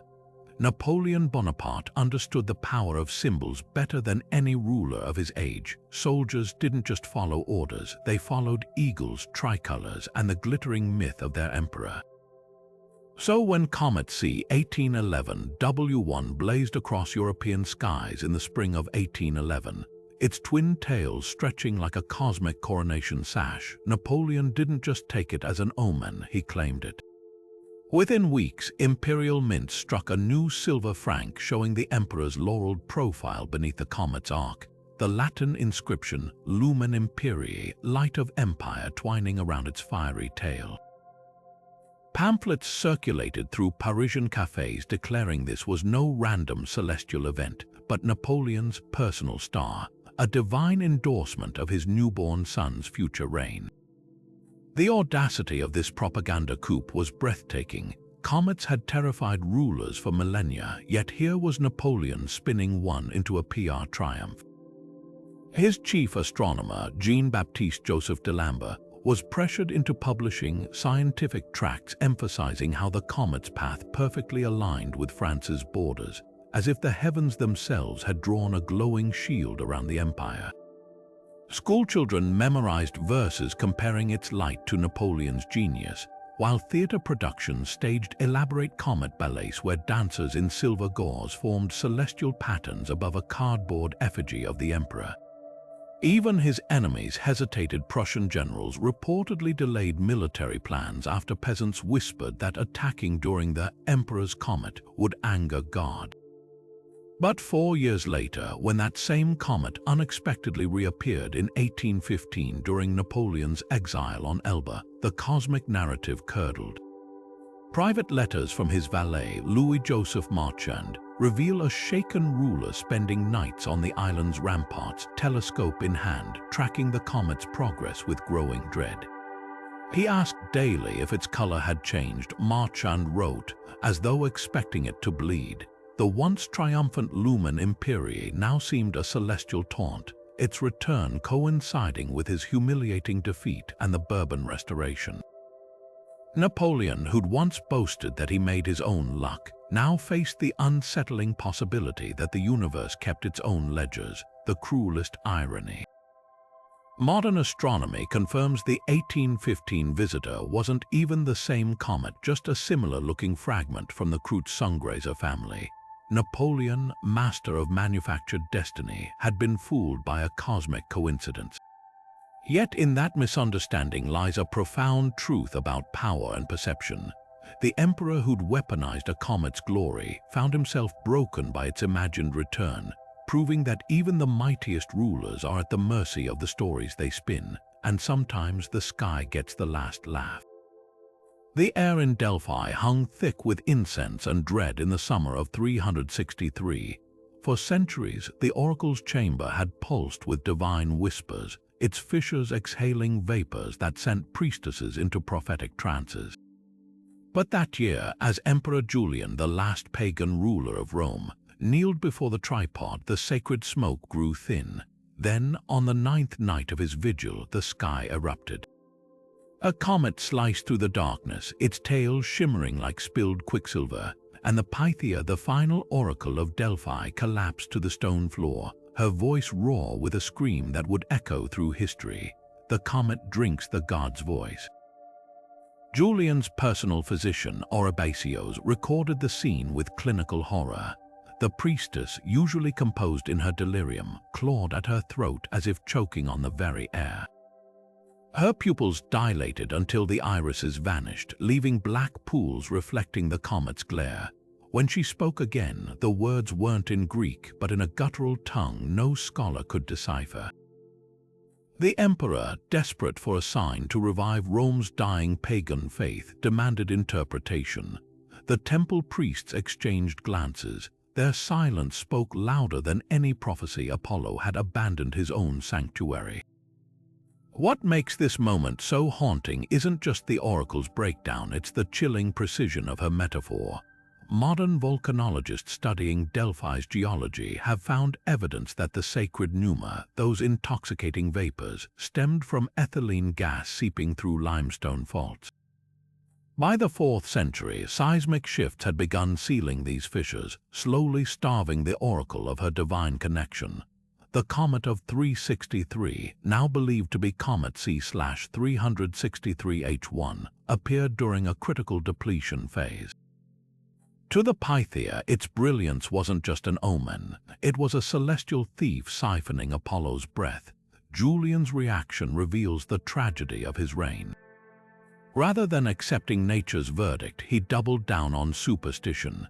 His edicts ordered sacrifices to rekindle the god's favor, draining Rome's coffers to burn rare spices and white bulls beneath the comet's glow. Meanwhile, Christian chroniclers like Gregory of Nazianzus seized the narrative, framing the event as divine mockery. Their tracts gleefully described how the devil's star had exposed pagan emptiness. Within 2 years, Julian lay dead on a Persian battlefield. His last words allegedly, "You win, Galilean," a bitter concession to Christ's rising tide. But the real mystery lingers in that cryptic scream. Was the Pythia truly channeling a dying god, or had centuries of inhaling ethylene fumes birthed a final, desperate hallucination? Recent excavations at Delphi uncovered a hidden chamber beneath the temple, its walls scorched as if by intense heat. Some archaeologists speculate the priests, sensing their power waning, staged a spectacle using polished bronze mirrors to summon the comet's light into the oracle's eyes. If true, it's history's cruelest irony, a civilization faking divine signs as the real cosmos watched indifferent. The comet faded by autumn, and with it, Delphi's voice fell silent forever. The last pagan emperor's dream crumbled, but the oracle's warning endured, not as prophecy, but as a warning to all who seek certainty in the stars. Sometimes the heavens don't speak. Sometimes they just burn.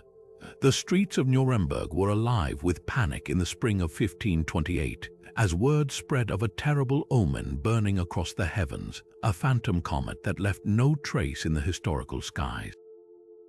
Thousands swore they had witnessed it, peasants clutching rosaries, merchants abandoning their stalls, even respected astronomers charting its supposed path.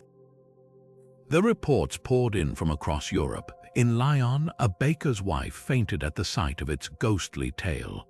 In Prague, university students claimed it pulsed like a dying man's breath. Yet when scholars like Johann Stoeffler scoured the skies, their telescopes revealed nothing but empty blackness. What makes this mass delusion so fascinating isn't just its scale, it's how perfectly it mirrored the anxieties of its time. The year 1528 was a pressure cooker of apocalyptic dread. The Protestant Reformation had shattered Christendom, Turkish armies menaced Vienna's gates, and the bloody aftermath of the German Peasants' War still stained the cobblestones. When a Franciscan preacher in Augsburg declared the comet an omen of God's wrath against Lutherans, entire towns fell into hysteria. Eyewitness accounts preserved in crumbling pamphlets revealed telltale signs of collective hallucination. Descriptions of the comet varied wildly, with some insisting it was blood red, others silver, still others black as burnt pitch. The mechanics of this delusion were disturbingly modern. Rumors spread like wildfire thanks to the era's new information technology, the printing press. Cheap woodcut illustrations of the phantom comet circulated widely, their exaggerated tales and dramatic flames imprinting false memories in suggestible minds. In Wurzburg, a stargazer later confessed he hadn't actually seen the comet. He'd merely dreamed of it after viewing one such print. Meanwhile, opportunistic mystics sold comet-proof amulets, their lead charms engraved with garbled Latin meant to ward off celestial judgment. Perhaps most chilling were the astronomical coincidences that fueled the hysteria. That spring, Venus shone unusually bright in the evening sky, while an atmospheric phenomenon called a parhelion, a sundog illusion caused by ice crystals, created mock comets near the horizon. To a population primed by preachers and plague, these natural events became proof of divine intervention.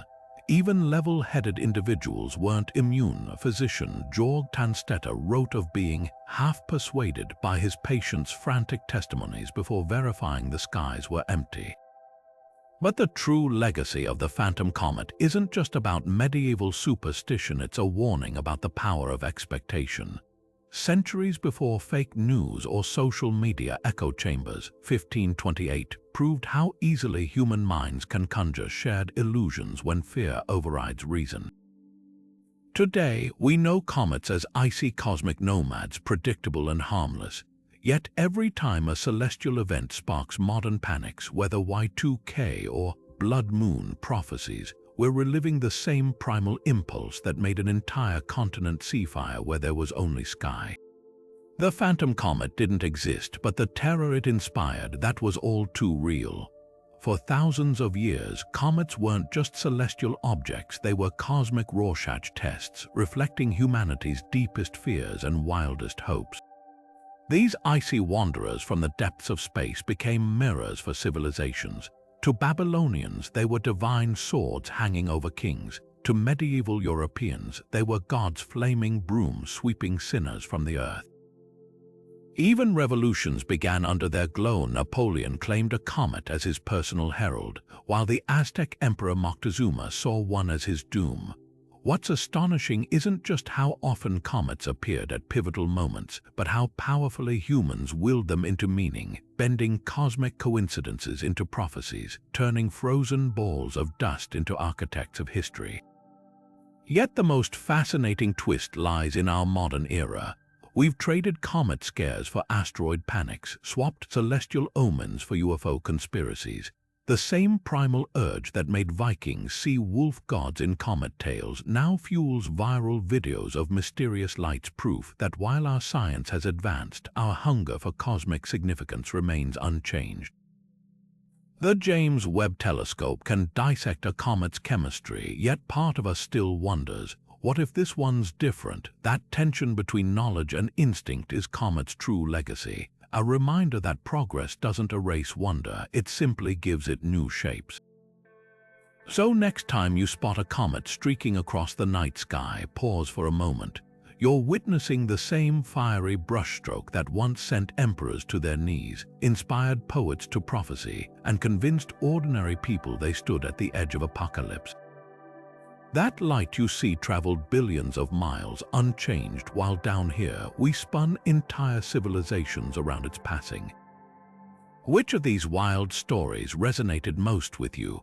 Was it the doomed Maya kings who waged wars over comet omens, or Tycho Brahe, who measured the heavens yet still trembled at their meaning?